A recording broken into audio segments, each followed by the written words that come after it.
সুধী বৈষ্ণব ভক্তবৃন্দ, ভক্তিপূর্ণ প্রণাম রইল আপনাদের চরণে। প্রণাম জানাই আমার শ্রী গুরুদেবের চরণে। প্রণাম জানাই অনন্ত কোটি বিশ্বব্রহ্মাণ্ডের নায়ক শ্রী ব্রজেন্দ্র নন্দনের চরণে। সুধী বৈষ্ণব ভক্তবৃন্দ, আজ আমরা পবিত্র শ্রীমদ্ ভগবদ গীতার ৬ষ্ঠ অধ্যায় ধ্যানযোগ থেকে ২৪ নং শ্লোকটি উপস্থাপন করব। আসুন আমরা ব্রতী হই। অজ্ঞানতিমিরান্ধস্য জ্ঞানাঞ্জনশলাকয়া চক্ষুরুন্মীলিতাং যেন তস্मै শ্রীগুরুবে নমঃ। নমো বিষ্ণুপাদায় কৃষ্ণপৃষ্ঠায় ভূতলে শ্রীমতে মহানামস্বামিনীতে নমামিः।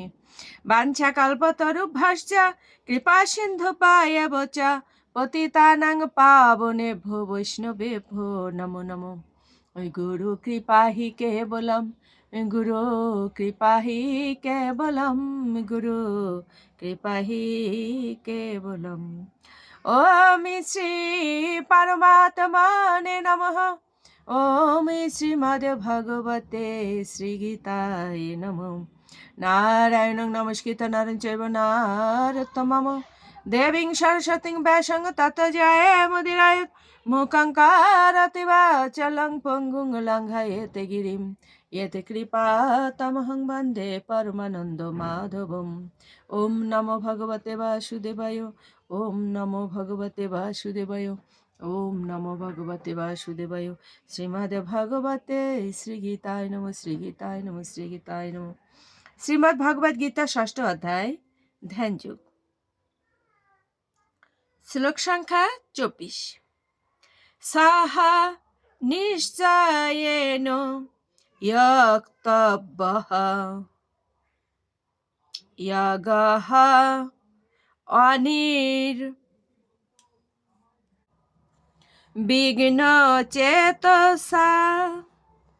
সংকল্প প্রভবান কামান ত্যক্তা সর্বান অশেষতঃ মনসা ইন্দ্রিয় গ্রামম বিনিয়ম্য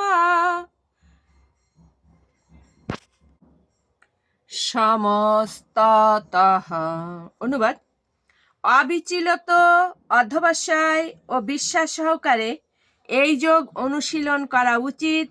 সংকল্পজাত সমস্ত কামনা সম্পূর্ণরূপে ত্যাগ করে মনের দ্বারা ইন্দ্রিয়গুলিকে সব দিক থেকে নিয়ন্ত্রিত করা কর্তব্য।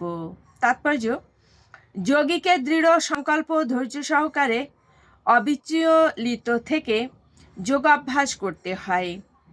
একসময় না একসময় সাধনার সিদ্ধি অবশ্যই হবে। এভাবেই পূর্ণ আশাবাদী হয়ে গভীর ধৈর্য সহকারে এই পথ অনুসরণ করতে হয়।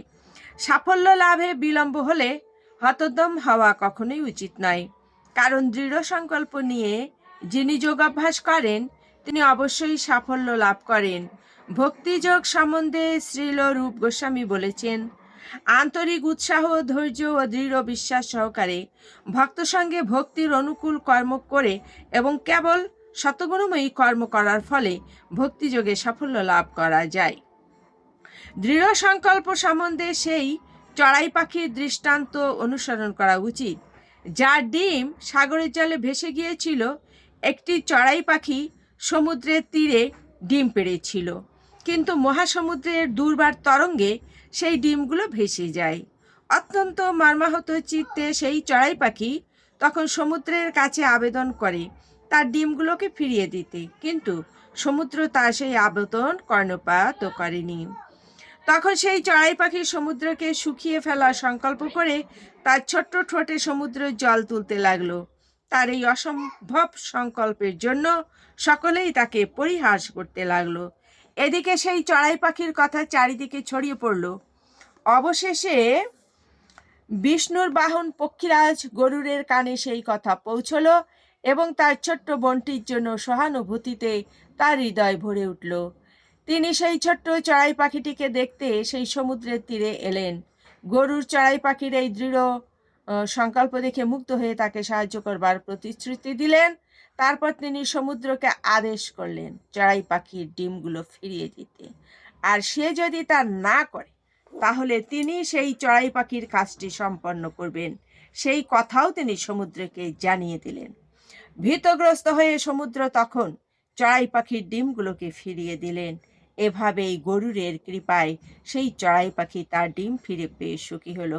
তেমনি যোগ সাধনা করা, বিশেষ করে ভগবানের সেবার মাধ্যমে ভক্তি যোগ সাধন করাকে ভীষণ কঠিন বলে মনে হতে পারে, কিন্তু কেউ যদি ঐকান্তিক নিষ্ঠার সঙ্গে ভক্তিযোগের অনুশীলন করেন তখন ভগবান তাকে নিঃসন্দেহে সাহায্য করবেন।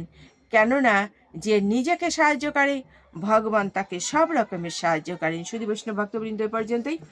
আসুন আমরা মাহাত্ম বলে বিশ্রামে চলে যাই। ওম শ্রী পরমাত্মনে নমঃ। ওম শ্রীমদ্ ভগবতে শ্রী গীতায় নমঃ। গঙ্গা গীতা চ সাবিত্রী সীতা সত্যপতি ব্রতা ব্রহ্মাবলীর ব্রহ্মবিদ্যা ত্রিসন্ধ্যা মুক্তি গেহিনী অর্ধমাত্রা চিতানন্দা ভবগ্নি ভ্রান্তি নাশিনী বেদত্রয়ী পরানন্দা তত্ত্বার্থ জ্ঞান মঞ্জুরি। ওম তৎসৎ। ওম নমো ভগবতে বাসুদেবায়। ওম নমো ভগবতে বাসুদেবায়। ওম নমো ভগবতে বাসুদেবায়। শ্রীমদ্ ভগবতী শ্রী গীতায় নমঃ। শ্রী গীতায় নমঃ। শ্রী গীতায় নমঃ। ওম শান্তি। ওম শান্তি। শান্তি শান্তি।